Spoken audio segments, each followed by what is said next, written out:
Piliun lang sa bagong Police Regional Director ang pagpadahog mga augmentation force nga sangunan unya sa pagbantay sa mga Misa de Gallo sulod sa buwan sa Disyembre or sugod sa Disyembre 16. Si Chelo Valiena sa report.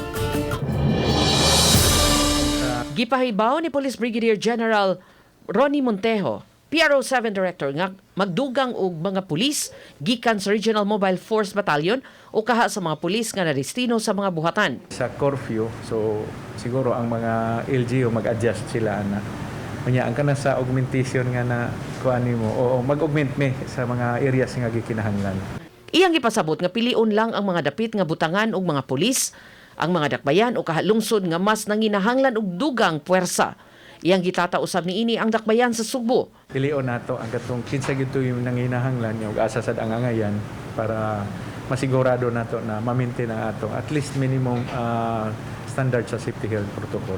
Samtang sa press conference ni Mayor Edgardo Labella, nagkanayon nga taas ang kahigayunan nga usbo niya ang executive order nga naglatid sa curfew gikan sa alas 11 sa gabi hangtod sa alas 5 sa buntag. Himuon na niya kini sa mayor nga alas 11 sa gabi hangtod sa alas 3 sa kadlawon. Gitumong kini aron makasaulog ang Simbahan Katoliko sa Cebu sa duha ka Misa de Gallo sa alas 4 sa kadlawon ug laing kasaulugan sa alas 6 na sa buntag.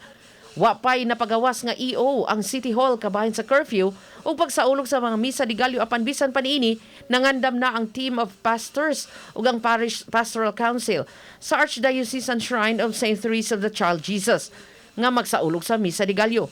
Ilang gitutukan ang pagsiguro nga mapatuman ang health protocol ug ang social distancing sa mga manimba sa gawa sa simbahan. Uban ni Marlon Malgazo, Chelo Valiena, Balitang Bisdak.